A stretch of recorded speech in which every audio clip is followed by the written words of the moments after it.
नमस्कार साथियों, स्वागत है आपका winners education point YouTube channel पर। आज के इस वीडियो में हम बात करने वाले हैं 50 महत्वपूर्ण साइंस के क्वेश्चंस के बारे में। ये हमारी 500 प्रश्नों की सीरीज का पहला पार्ट है। ऐसे और भी पार्ट आएंगे, 10 पार्ट आएंगे, तो 500 प्रश्न हम उसमें कंप्लीट करेंगे। तो चलिए शुरू करते हैं आज का हमारे वीडियो। ये हमारा फर्स्ट वीडियो है साइंस एमसीक्यू सीरीज का। पहला क्वेश्चन है दोस्तों, पानी से भरी टंकी ऊपर से देखने पर कम गहराई वाली दिखाई देती है। आप पानी को देखोगे टंकी को तो देखेगी बहुत कम गहरी है, लेकिन आप यदि उसमें उतरोगे, सेम तालाब में है, नदी में भी है, आप जाओगे तो उसको आपको वो गहरी लगेगी। तो ये अपवर्तन के कारण होता है। क्वेश्चन नंबर इसमें 2 है। एक द्रव बूंद की प्रवृत्ति गोलाकार लेने की होती है। आप यदि पानी को बहाएंगे तो वो ज़्यादा से ज़्यादा समय तक एक अपने आप को संकुचित करने की कोशिश करता है। यदि ये बूंद को आप फर्श पर डालेंगे तो वो अपने आप को ज़्यादा से ज़्यादा समय तक गोल रखने की कोशिश करती है। तो ये किस कारण होता है दोस्तों? पृष्ठ तनाव के कारण होता है। तीसरा क्वेश्चन है, एक पहिया जमीन पर समान स्थानांतरित चाल से रोल करता है। इस समान स्थानीय जो चाल है, इस चाल का क्या कारण है? तो ये फिजिक्स का क्वेश्चन है। अधिकतम पहिए का शीर्षतम बिंदु रैखिक वेग वाला बिंदु होता है, इसलिए ये एक समान स्थानांतरित चाल से रोल करता है पहिया। एक बहुत महत्वपूर्ण, बहुत इंटरेस्टिंग क्वेश्चन है। जलप्रपात के अधस्थल पर जल का तापमान ऊपर की अपेक्षा अधिक होता है। आप किसी जलप्रपात, किसी वाटरफॉल में जाओगे तो ऊपर जो पानी का तापमान होगा, ऊपर जो पानी आपको महसूस होगा, वो आपको अधिक ठंडा लगेगा नीचे वाले पानी की अपेक्षा। तो ऐसा क्यों होता है? ये होता है जो गतिज ऊर्जा जो मिलती है जलप्रपात के पानी को ऊपर से नीचे आने में, उसके कारण उसमें ऊष्मा जो है उत्पन्न हो जाती है। लेजर बीम सदा होती है। तो लेजर बीम जो होती है, आप कभी भी देखोगे सीधी रेखा में जाती है, कभी भी किसी को ओवरलैप नहीं करती। तो ये हो जाएगा आंसर हमारा समांतर बीम। फिर दोस्तों, एक मकान की छत से भूमि की ओर एक पत्थर गिराया जाता है, तो उस पत्थर की गतिज ऊर्जा अधिकतम कब होगी? तो मैक्सिमम जो उसकी काइनेटिक एनर्जी है वो कब होगी, यहाँ पे पूछा जा रहा है। तो इसका आंसर आ जाएगा दोस्तों भूमि पर पहुँचने के ठीक पहले। भूमि पर पहुँचने के ठीक पहले। फिर है दोस्तों, द्रव चालित मशीनें किस सिद्धांत पर काम करती हैं? तो यदि आपने साइंस पढ़ा होगा, ये आपने थोड़ा बहुत, तो उसमें आपको पता होगा पास्कल का एक प्रिंसिपल रहता है, उसी के आधार पर एक हाइड्रोलिक आपने लिफ्ट पढ़ी होगी, उसके बारे में भी पढ़ा होगा। प्रकाश की किरण को पूर्ण आंतरिक परावर्तन के लिए किससे गुजरना होता है? तो सबसे पहले तो पूर्ण आंतरिक परावर्तन के लिए प्रकाश की किरण किस माध्यम से किस माध्यम में जानी चाहिए, आपको ये पता होना चाहिए। फिर जो आपको ऑप्शन मिलेंगे उसमें आपको सिर्फ ये देखना पड़ेगा कि किस माध्यम में जो है किरण जा रही है। आप देखिए यहाँ पे ऑप्शन में रहेगा हमेशा ही सघन माध्यम से विरल माध्यम। क्यों? क्योंकि इसमें आप देखते होगे सघन माध्यम जो रहता है उससे जब किरण विरल माध्यम में जाती है तो वह अभिलंब से दूर हटती है। इस प्रकार यदि एक आपतित किरण ऐसी होती है और अभिलंब यह है, तो वो अभिलंब से हमेशा दूर हटती है। तो जब यह अभिलंब से इतनी हट जाती है कि यह अपने जिस माध्यम से आपतित हुई है उसी माध्यम में वापस लौट जाती है, और क्रांतिक वेग का जो क्रांतिक कोण है वो आपतित कोण से अधिक हो जाता है, तो वह परावर्तन हो जाता है। जो साइंस वाले स्टूडेंट हैं वो इस बात को अच्छी तरह से समझ गए होंगे। तो यहाँ पर आप का जो आंसर है वो हो जाएगा कांच से जल। क्यों? क्योंकि कांच एक सघन माध्यम है, जल उसकी अपेक्षा विरल माध्यम है। ब्लैक बॉडी किसके विकिरण को अवशोषित कर सकती है? तो ब्लैक बॉडी सभी तरंगदैर्ध्य को अवशोषित कर सकती है। आपने ब्लैक होल के बारे में सुना होगा, कृष्ण वेबर जिसे कहते हैं, यह सभी तरंगदैर्ध्य, सभी प्रकाश को अवशोषित कर लेती है। रॉकेट की कार्यप्रणाली किस सिद्धांत पर आधारित होती है? तो रॉकेट की कार्यप्रणाली होती है दोस्तों न्यूटन के दूसरे नियम के आधार पर। और दूसरा नियम हमें क्या बताता है? संवेग के संरक्षण के बारे में। F=ma आपने पढ़ा होगा। 11वां क्वेश्चन, सबसे बड़ी आंख किस स्तनधारी प्राणी की होती है? तो सबसे बड़ी आंख जो है, आप चौंक जाओगे, किसकी होती है? हिरण।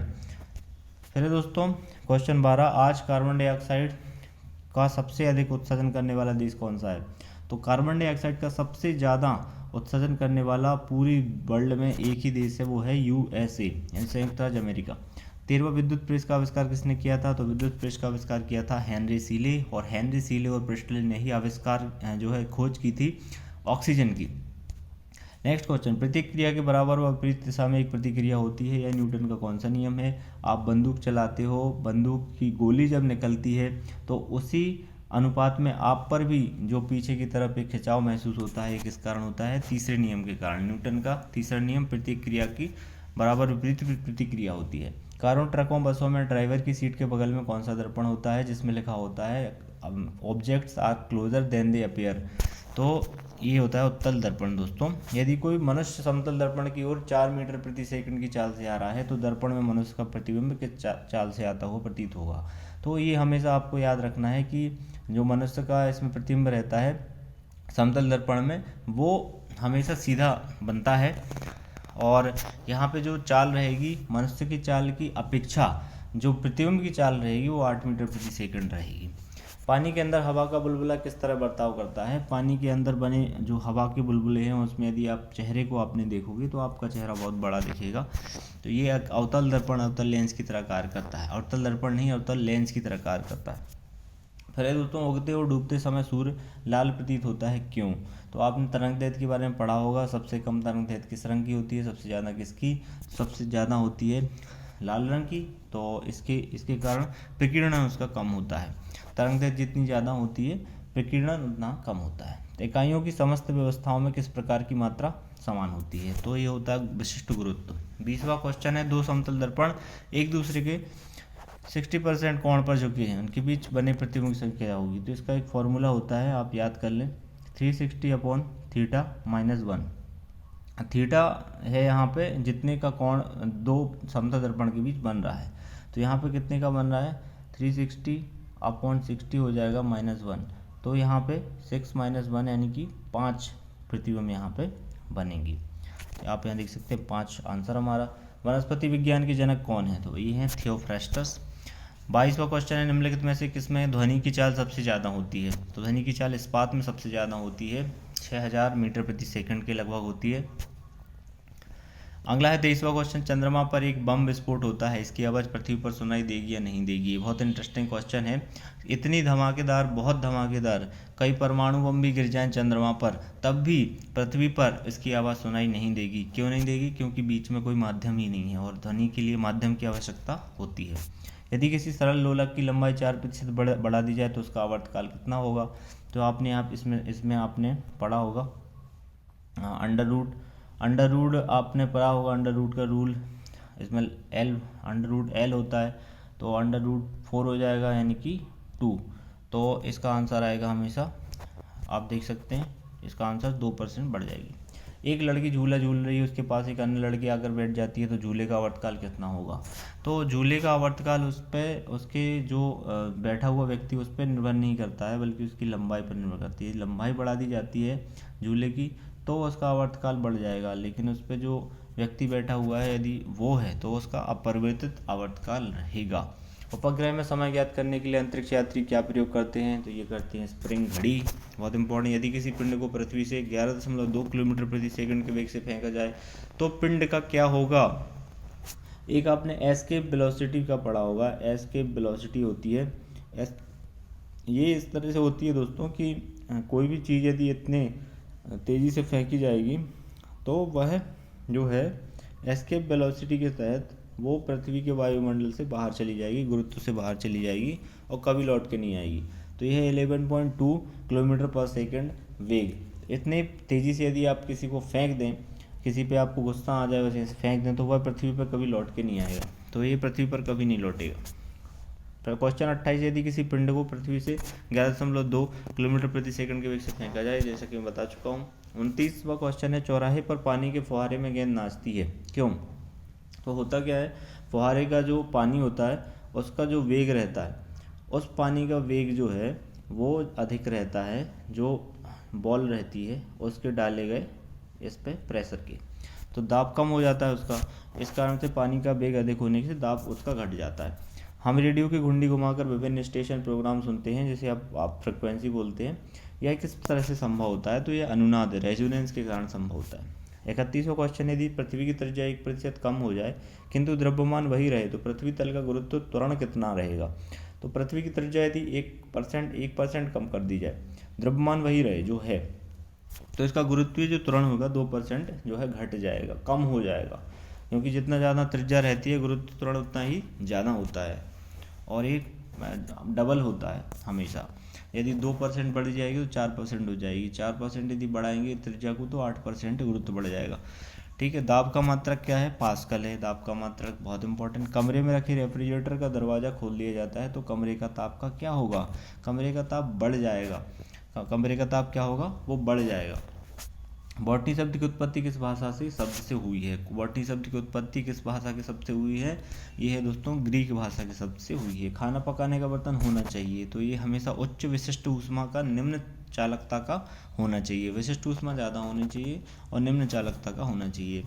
पराध्वनिक विमानों की चाल होती है तो ये पराध्वनिक विमान जो होते हैं, मैक आपने सुना होगा, मैक 1, मैक 2, मैक 3 फाइटर प्लान्स होते हैं।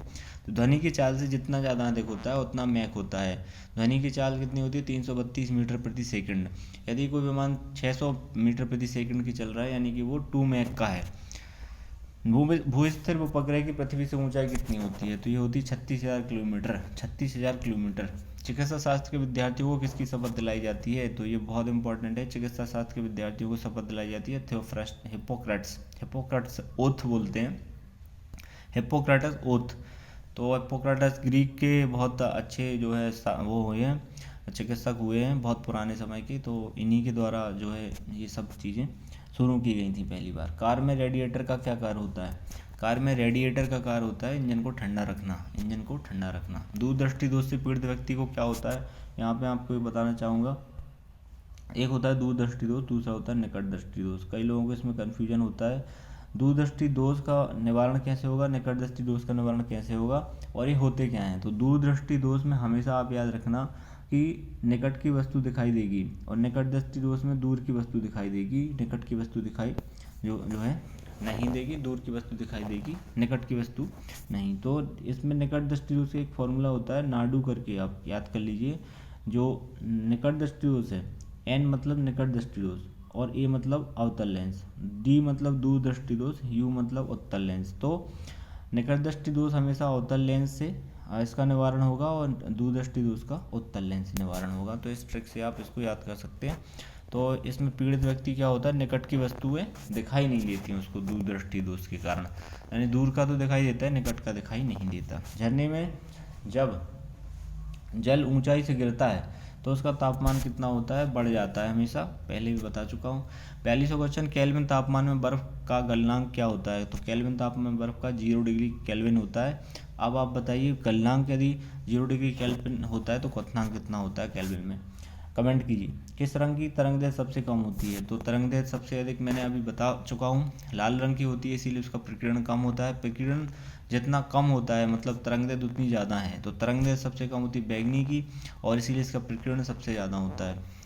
सेकंड पेंडुलम का आवर्तकाल कितना होता है? तो सेकंड पेंडुलम का आवर्तकाल होता है हमेशा दोस्तों 2 सेकंड। क्यों? क्योंकि 1 सेकंड में हुआ इसका आना और 1 सेकंड में जाना, तो ये 2 सेकंड का होता है। भारतीय विज्ञान संस्थान कहाँ स्थित है?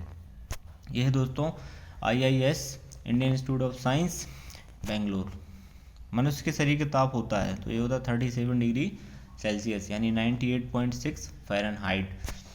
किताब के ऊपर रखे किसी लेंस को ऊपर उठाते हुए मुद्रित अक्षरों का आकार यदि बढ़ता हुआ दिखाई देता है तो यह कौन सा लेंस होगा? ऐसा लेंस, ये लेंस होगा दोस्तों उत्तल लेंस हमेशा, और इसका उल्टा यदि हो तो होगा वो अवतल लेंस। 48वां क्वेश्चन, तारे टिमटिमाते हैं, किस कारण टिमटिमाते हैं? तो ये होता है दोस्तों अपवर्तन के कारण। अपवर्तन के कारण तारे टिमटिमाते हैं। होता क्या है, तारे बहुत हमसे दूर हैं, उसके बीच में बहुत सारी लेयर्स होती हैं वायुमंडल की, आपने पढ़ा होगा समताप मंडल, क्षोभ मंडल, ठीक है। तो इस वजह से क्या होता है, तारे जो है हमेशा उनके द्वारा जो आया हुआ प्रकाश है वो एक लेयर से दूसरी लेयर में जाता है। और आपने पढ़ा होगा सघन माध्यम, विरल माध्यम, इनमें जब जाता है तो अविलंब से दूर हटना, अविलंब के पास आना, ये सब होता है। तो इसके कारण तारे जो हम टिमटिमाते हुए दिखाई देते हैं, ऐसा कुछ होता नहीं है। निम्नलिखित में से कौन एक आवेश रहित कण है? तो आवेश रहित कण है दोस्तों न्यूट्रॉन। न्यूट्रॉन आवेश रहित होता है, बाकी आप जो इलेक्ट्रॉन है वो माइनस चार्ज होता है, प्रोटॉन जो है वो धनात्मक होता है और न्यूट्रॉन जो है वो आवेश रहित होता है, न्यूट्रल होता है, उसका नाम ही न्यूट्रॉन है। तो न्यूट्रल आपने सुना होगा, उससे आप याद कर लीजिए न्यूट्रॉन होता है। ये थे पहले 50 क्वेश्चन। आपको ये सीरीज़ कैसी लग रही है आप ज़रूर कमेंट बॉक्स में कमेंट करके हमें बताएं। यदि आपको इसको कंटिन्यू करना है तो इस वीडियो को लाइक करें, शेयर करें, सब्सक्राइब करें चैनल के लिए। इस वीडियो को देखने के लिए आपका बहुत बहुत धन्यवाद। Thank you.